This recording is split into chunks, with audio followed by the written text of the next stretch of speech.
Assalamualaikum warahmatullahi wabarakatuh.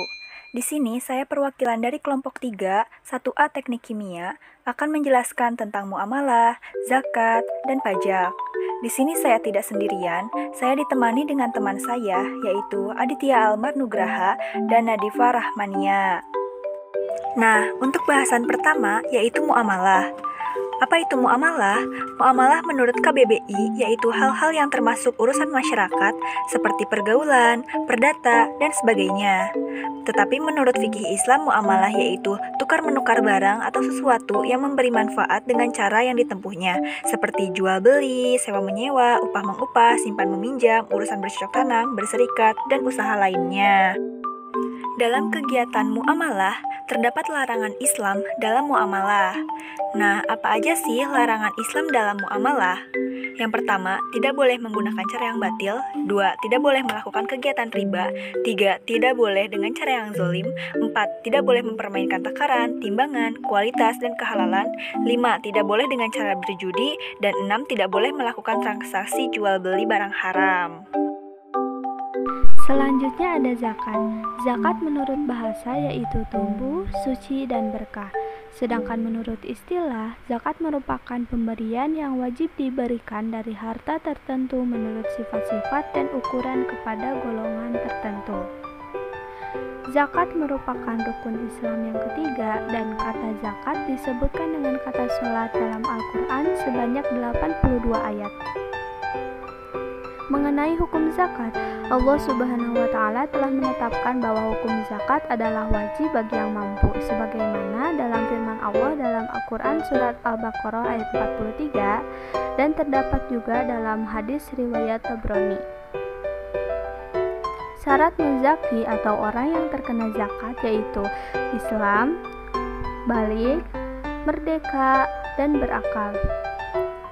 Syarat objek zakat yaitu berkembang, milik penuh, mencapai nisab, lebih dari kebutuhan pokok, bebas dari hutang, dan mencapai haul.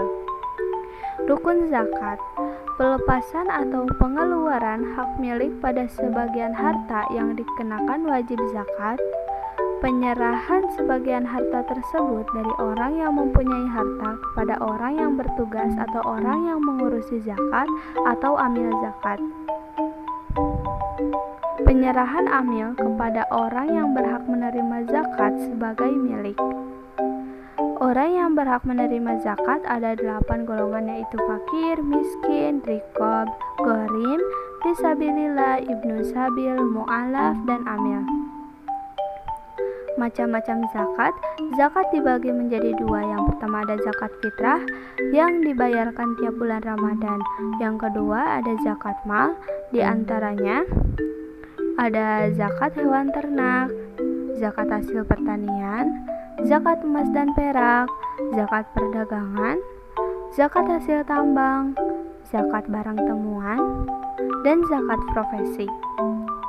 Hikmah zakat: membersihkan mereka atau pemilik harta dari penyakit kikir dan serakah, sifat-sifat tercela serta kejam terhadap fakir miskin, orang-orang yang tidak memiliki harta, dan sifat-sifat hina lainnya. Di sisi lain, zakat juga untuk menyucikan jiwa orang-orang berharta, menumbuhkan dan mengangkat derajatnya dengan berkah dan kebajikan, baik dari segi moral maupun amal. Pajak, pungutan wajib dari warga untuk negara. Berdasarkan UU KUP nomor 28 tahun 2007, pasal 1 ayat 1, pengertian pajak adalah kontribusi wajib kepada negara yang terutang oleh pribadi atau badan yang bersifat memaksa berdasarkan undang-undang, dengan tidak mendapatkan imbalan secara langsung dan digunakan untuk keperluan negara bagi sebesar-besarnya kemakmuran rakyat.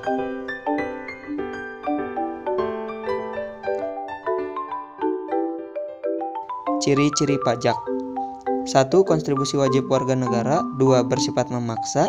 3. Tidak mendapatkan imbalan secara langsung. 4. Berdasarkan undang-undang. Fungsi pajak: yang pertama, fungsi anggaran. Yang kedua, fungsi mengatur. Yang ketiga, fungsi pemerataan. Dan keempat, fungsi stabilisasi. Macam-macam pajak: yang pertama, ziyah. Yang kedua, barang rampasan perang. Yang ketiga, haraj atau pajak bumi. yang keempat pajak atas pertambangan dan harta karun, dan yang terakhir bea cukai dan pungutan. Nah, selanjutnya persamaan zakat dan pajak. Yang pertama sama-sama merupakan kewajiban, yang kedua disetorkan kepada lembaga yang bersangkutan, yang ketiga tidak mendapat imbalan, yang keempat merupakan tujuan kemanusiaan dan kemasyarakatan, dan yang kelima mengentaskan kemiskinan yang terjadi. Selain memiliki kesamaan, zakat dan pajak memiliki perbedaan. Yang pertama, zakat berpedoman pada Al-Quran, sedangkan pajak berpegangan pada undang-undang perpajakan yang berlaku di Indonesia. Yang kedua, zakat merupakan ibadah yang jika melanggarnya tidak akan dikenai hukuman secara langsung. Sedangkan pajak merupakan kewajiban yang jika tidak dilaksanakan akan menerima sanksi dan hukuman administratif secara pidana pajak secara langsung dari negara. Yang ketiga, penentuan nisab pada zakat ditetapkan oleh Allah Subhanahu wa Ta'ala dan Rasul-Nya dan tidak bisa berubah, sedangkan pada pajak besarannya ditentukan berdasarkan kebijakan pemerintah dan bisa berubah-ubah. Yang keempat, zakat bersifat permanen dan tetap dengan aturan yang sama dari masa ke masa, sedangkan pajak bisa mengalami perubahan peraturan tergantung kondisi dan juga kebijakan pemerintah. Yang kelima, pos-pos penyaluran zakat sudah ditetapkan dalam Al-Quran dan sampai kapanpun penerimaannya tetap pada pos tersebut. Sedangkan pajak, penyalurannya bisa bersifat fleksibel, tergantung pada kebutuhan dan kondisi negara dengan cakupan yang lebih luas, termasuk pembangunan dan keamanan. Terima kasih atas perhatiannya. Mohon maaf apabila masih ada kekurangan. Wassalamualaikum warahmatullahi wabarakatuh.